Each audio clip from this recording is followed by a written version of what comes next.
Our other top story this Newsday, Mitt Romney now looks unstoppable in the race for the Republican presidential nomination after his closest rival, Rick Santorum, quit the competition this morning. Against all odds, we won 11 states, millions of voters, millions of votes. We won more counties than all the other people in this race combined. We were able to spread that message far and wide across this country. And what we found is that while we found that support, I found a deeper love for this country. So why did Mr Santorum pick today to pull out of the race? Tom Switzer is a Research Associate at the US Studies Centre at the University of Sydney. He joins me now. Tom, what can you tell us about the timing of today's announcement? And unless something extraordinary happens, does this mean Mitt Romney will be the one to take on Barack Obama in November? Yeah, well, that's right. First of all, I think that the decision to resign from the race effectively guarantees Mitt Romney the Republican nomination in the Tampa Convention in late August, early September. So he will be the nominee to fight President Obama. Why did Senator Santorum pull out today? Well, several factors. One, it was increasingly clear that he was losing a lot of important battleground states, most notably Wisconsin last week and Maryland. And all the available evidence indicated that he was probably going to lose his home state of Pennsylvania in a fortnight's time. This is a state he held as a two-term senator from 1994 to 2006. His daughter, he has several children, but his 3-year-old daughter suffers from a very rare genetic disorder. She's hospitalised again this week. This is the second time during the campaign. Big Catholic Christian family man, took a real toll on the family. And finally, the fact is his campaign was outspent and out-organised by Mitt Romney, and the Republican establishment was rallying around Mitt Romney. In recent weeks, he'd received prominent endorsements from former President Bush and a lot of prominent legislators in the House and in the Senate. So the game was up for Santorum, and it all sets the scene for a Mitt Romney-Barack Obama contest in November. So why aren't we seeing Newt Gingrich and Ron Paul also bowing out? Rick Santorum arguably had a much better chance of taking on Mitt Romney than those two. Well, that's true. I think with respect to Newt Gingrich, the former Speaker of the House, he is slightly deluded.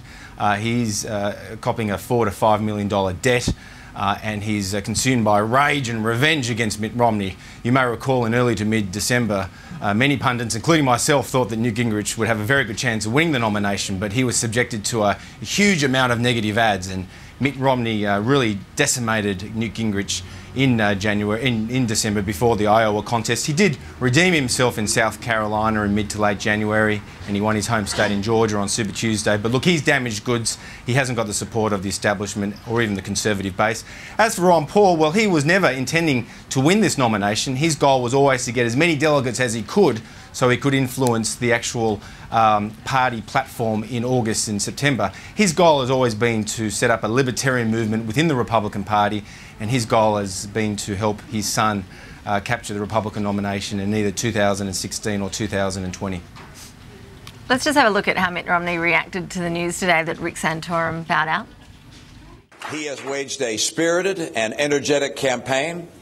He has brought forward issues of significance that will remain in the public discourse, and he will, without question, remain a major spokesman in our party, a leader in our party. He has earned that by virtue of his effort, not only as a senator, but his work in this campaign. And I look forward to joining him in this effort. Tom, just finally, what are the chances, do you think, that man we just saw there, Mitt Romney, has of becoming the next US president? What are the polls telling us about his popularity compared with Barack Obama? Yeah, well, the latest poll this week by Washington Post and the ABC shows that Barack Obama is holding a commanding lead, about 51 to 44%, which would be a pretty impressive victory, nearly as good as his victory against John McCain in 2008. But a lot can happen, Ashley, during the course of the next 6 to 8 months. Gas prices in the United States are always a big issue during the summer. If gas prices go to $5 a gallon, I think all bets are off, particularly if there's a strike in the Persian Gulf against Iran, which can't be ruled out. The other thing to bear in mind is that although Mitt Romney is struggling against Barack Obama at this stage, one should remember that on the economy, Barack Obama's approval rating is pretty low. And more importantly, from a Democratic perspective, the liberal base of the Democratic Party is very uneasy and unimpressed with Obama's record so far. He has, after all, failed to close down Guantanamo, He's increased drone strikes in Pakistan and Yemen. He's refused to put a price on carbon. And he's also more than doubled US troops in Afghanistan. So he's disappointed a lot of his Liberal base. But at this stage, he's entitled to be the favourite. But as I say, anything can happen. Circumstances can change very quickly in a very volatile country over the next 6 to 8 months. Yeah, it's fun to watch in the meantime. Tom Switzer, thank you so much for your insights this afternoon.